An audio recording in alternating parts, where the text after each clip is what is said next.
Hello student. आज आज हम हिंदी व्याकरण का 5वां अध्याय पढ़ेंगे, 5वां पाठ पढ़ेंगे, लिंग, जेंडर। ठीक है, इंग्लिश में इसको जेंडर भी कहते हैं। इससे पहले आपने शब्द, संज्ञा और वाक्य पढ़ा था। तो आज मैं आपको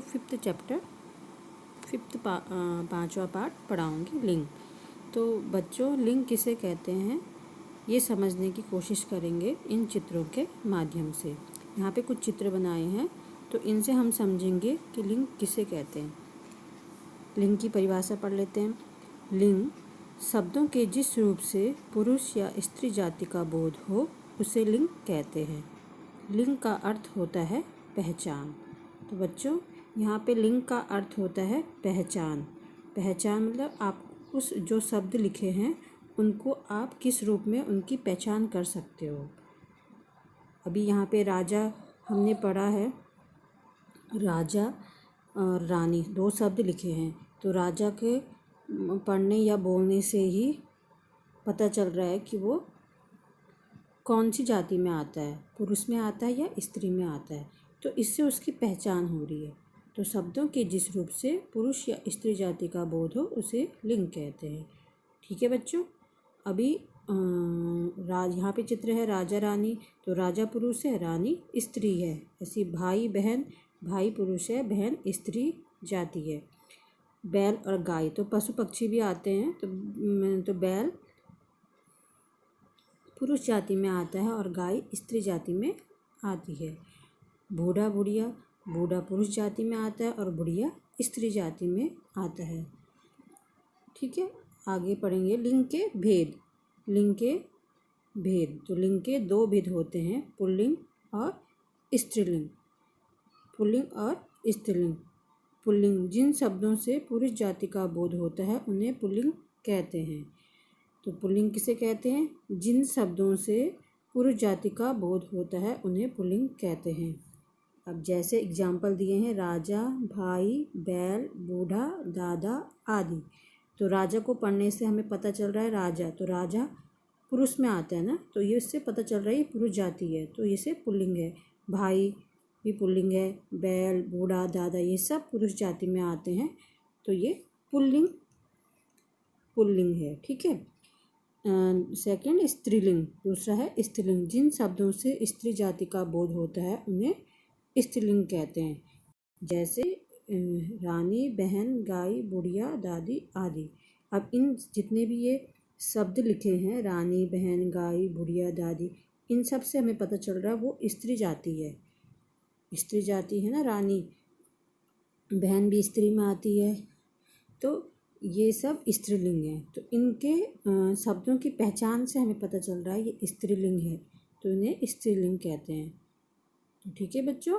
तो जिनसे उनका पता जिस रूप का पता चलता है उसे लिंग कहते हैं। तो लिंग के दो विध होते हैं, पुल्लिंग और स्त्रीलिंग। ठीक है, इतना समझ में आ गया होगा आपको। आगे पढ़ते हैं लिंग परिवर्तन के नियम। अब यहाँ पे कुछ नियम बताए हैं कि लिंग कैसे परिवर्तित होते हैं। मतलब पुल्लिंग है तो उसको स्त्रीलिंग कैसे बनता है, ऐसे आपको बताया है यहाँ पे। तो पुल्लिंग शब्दों के अंत में आ या आ के स्थान पर ई की मात्रा लगाने से स्त्रीलिंग शब्द बन जाता है। जैसे अब यहाँ पे पुल्लिंग और स्त्रीलिंग लिखे हैं। अब ये कह रहा है कि जो पुल्लिंग शब्द होता है उसके अंत में अगर आ और या आ है तो उनके स्थान पर अगर हम ई लगा देते हैं, उनको परिवर्तित कर देते हैं, उनके स्थान पे ई लग जाता है, बड़ी ई है ना, ई की मात्रा लगाने से क्या बन जाता है, वो स्त्रीलिंग बन जाता है। तो जैसे यहाँ पे पुल्लिंग में लिखा है देव। अब देव में तो आ है ना यहाँ पे, वाह, तो देव पे ई की मात्रा लग गई, बड़ी ई की मात्रा लग गई, तो वो क्या बन गई है, देवी। तो इसका स्त्रीलिंग बन गया। देव पुल्लिंग है और देव का स्त्रीलिंग क्या हो गया, देवी, क्योंकि उस पर ई की मात्रा लग गई और उसका लिंग परिवर्तन हो गया। ठीक है। तो ऐसे ही नाना का ना पे ई की मात्रा लगा दी तो नानी। मौसा पे भी ई की मात्रा लगा दी, मौसी। दादा पे भी ई की मात्रा लगा दी, दादी। चाचा, चाची। ऐसी नर का नारी, लड़का का लड़की, बच्चा का बच्ची, फूफा का फूफी, मामा का मामी। तो इन सब शब्दों के अंत में आ या आ है, तो उनके स्थान पे हमने ई की मात्रा लगा दी, बड़ी ई की मात्रा, तो उससे उनका लिंग परिवर्तन हो गया, वो स्त्रीलिंग बन गए। ठीक है बच्चों, तो ये लिंग परिवर्तन के कुछ नियम हैं। फिर दूसरा है अंत में इया या इका लगाकर, इया या इका। अब लोटा यहाँ पे लिखा है तो लोटा है, टा पे हमने छोटी ई की मात्रा लगा दी, तो और या इया लगा दिया, मतलब लोटे पर इया जोड़ दिया, तो क्या बन गया उसका लुटिया। लोटा के संग इया लग गया तो उसके लुटिया बन गया। बेटा का इया जोड़ दिया तो बिटिया। बंदर बंदरिया। गायक गायिका। चिड़ा चिड़िया। चूहा चूहिया। बूढ़ा बुढ़िया।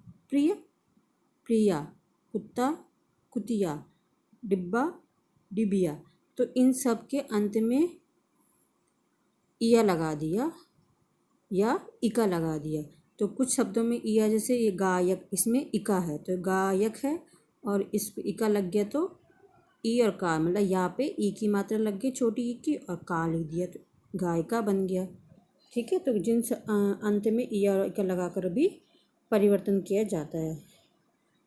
फिर है अंत में इन लगाकर, इन लगाकर। अब जैसे यहाँ पे सुनार लिखा है, सुनार पर इन लगा दे तो सुनारिन, क्योंकि ई और ना है तो छोटी ई की मात्रा और ना, तो सुनार था। अब रा पे छोटी ई की मात्रा लगा दी, ना इन हो गया तो सुनारिन। ऐसी नाई है नाइन, नाग है नागिन। तेली तेलिन, ग्वाला ग्वालिन। जुलाहा जुलाहिन। कुम्हार कुम्हारिन। धोबी धोबिन। पड़ोसी पड़ोसिन। माली मालिन। ठीक है, तो इनका इन शब्द के अंत में इन लगाकर ये स्त्रीलिंग में परिवर्तित हो गए। ठीक है, अभी ठीक है बच्चों। फिर दूसरा है अंत में आ इन लगाकर, आ इन। अभी यहाँ पे ठाकुर है, ठाकुर है, और इसके साथ हम आइन जोड़ देंगे तो ये ठकुराइन बन जाएगा। अब रा पे हमने आ की मात्रा लगा दी, इन भी लगा दिया तो आइन लगा दिया ना, तो ठाकुर से ठकुराइन बन गया और इसका लिंग परिवर्तन हो गया। ओझा ओझाइन। पंडित पंडिताइन। दूबे दुबाइन। चौधरी चौधरायन। ठीक है, तो ये इनका लिंग परिवर्तन हमने कर दिया है। ठीक है बच्चों, अब दूसरा है अंत में आनी लगाने से। अब आनी अब जेठ लिखा है यहाँ पे, तो जेठ में ठा पे आ की मात्रा लगा दी और नी लगा दिया, आनी हो गया ना। आ की मात्रा लगाई ना हमने उस पर, ठा पे बड़ा है ना यहाँ पे, तो बड़ा आ की मात्रा लगा दी ठा पे और नी लिख दिया, तो जेठ का जेठानी। इंद्र का इंद्राणी। देवर का देवरानी। नौकर का नौकरानी। मुगल का मुगलानी। चौधरी का चौधराइनी। सेठ का सेठानी। क्षत्रिय का क्षत्रियाणी। ठीक है, तो इनके अंत में हमने आनी लगाने से इनका लिंग परिवर्तन कर दिया। ठीक है बच्चों, तो ये हमने समझे कि लिंग परिवर्तन कैसे होते हैं। तो अब देखते हैं दोबारा। जिनके अंत में आ और आ के स्थान पर बड़ी की मात्रा लगाने से भी स्त्रीलिंग बन जाता है, और अंत में इया या इका लगाकर भी स्त्रीलिंग बन जाता है या उनका लिंग परिवर्तन हो जाता है। इन लगा कर के भी स्त्रीलिंग बन जाता है, लिंग परिवर्तन किया जा सकता है, और आइन लगाकर भी लिंग परिवर्तन कर सकते हैं, और आनी लगाने से भी लिंग परिवर्तन हो जाता है। ठीक है बच्चों, उसके आगे अब यहाँ पे लिखा है कुछ शब्दों के रूप स्त्रीलिंग में बिल्कुल बदल जाते हैं। और यहाँ पे कुछ शब्द हैं, ये शब्द आपको इनके ना, ये शब्द ऐसे हैं जिनका रूप स्त्रीलिंग में बिल्कुल बदल जाते हैं। इनका ना कोई मतलब होता है आइन लगाने से या आनी लगाने से, ऐसा कोई भी इनका लिंग परिवर्तन नहीं होता। इनका जो पुल्लिंग होता है उससे बिल्कुल ही अलग इनका स्त्रीलिंग होता है। तो ये शब्द आपको याद करने पड़ेंगे, तो आप लोग इनको याद करिए, ठीक है। अभी यहाँ पे बादशाह लिखा है, तो बादशाह का स्त्रीलिंग क्या होता है? बेगम। जैसे राजा का रानी होता है, ऐसे बादशाह का बेगम होता है। वर का वधू, विधुर का विधवा, नर का नारी, सम्राट का सम्राज्ञी, पुरुष का स्त्री, बैल का गाय, बिलाव का बिल्ली, राजा का रानी, पति का पत्नी, गुणवान का गुणवती, ससुर का सास, श्रीमान का श्रीमती, विद्वान का विदुषी, भाई का बहन, आदमी का औरत, कवि का कवित्री और पिता का माता, ठीक है ना। अभी पिता, जैसे यहाँ पे पिता और माता है तो ये दोनों शब्द अलग अलग है ना, पिता है माता है। अब जैसे दादा और दादी था तो उनका दादा पे ई की मात्रा लगाई और दादी बन गया, उसका स्त्रीलिंग बन गया। लेकिन यहाँ पे पिता अलग है, माता अलग है। तो ऐसे ही कुछ शब्द हैं जिनका स्त्रीलिंग बिल्कुल बदल जाता है। अब कुछ वस्तुएं भी लिखे हैं, तो कुछ वस्तुओं के लिंग प्रयोग के अनुसार होते हैं। जैसे पुल्लिंग में, तो इनको हमेशा पुल्लिंग में ही यूज करते हैं। जैसे दही, घी, मोती, पानी, भात, साग, छाता, लोटा, पत्ता, कपड़ा, झाड़ू, खेल, नाम, तरु, मधु, आंसू, आलू, झुंड, समूह, कुटुंब आदि। ये कुछ ऐसी वस्तुएं हैं जिनको हम पुल्लिंग में ही यूज करते हैं, इनका प्रयोग करते हैं, ठीक है। ये पुल्लिंग में ही आते हैं, इनका कोई स्त्रीलिंग चेंज नहीं होता। ये वस्तु हैं तो इनका ये पुल्लिंग में ही इनका प्रयोग किया जाता है। अगर कहीं पे आपको पूछा गया कि दही क्या है, तो ये पुल्लिंग है। घी का कौन सा लिंग में आता है, तो ये पुल्लिंग है। ऐसे इन वस्तु का प्रयोग हम पुल्लिंग में करते हैं। ऐसे स्त्रीलिंग में दाल, रोटी, टोपी, नदी, नाली, पत्ती, माला, आशा, शाखा, शांति, बोली, आयु, वायु, वस्तु, मृत्यु, कक्षा, भीड़, सभा, सरकार आदि। तो ये जो शब्द हैं आप इनको पढ़ लिए, ध्यान से याद कर भी लो कि ये जो वस्तु हैं, ये जो वस्तु हैं, इन वस्तुओं के नाम है ना ये।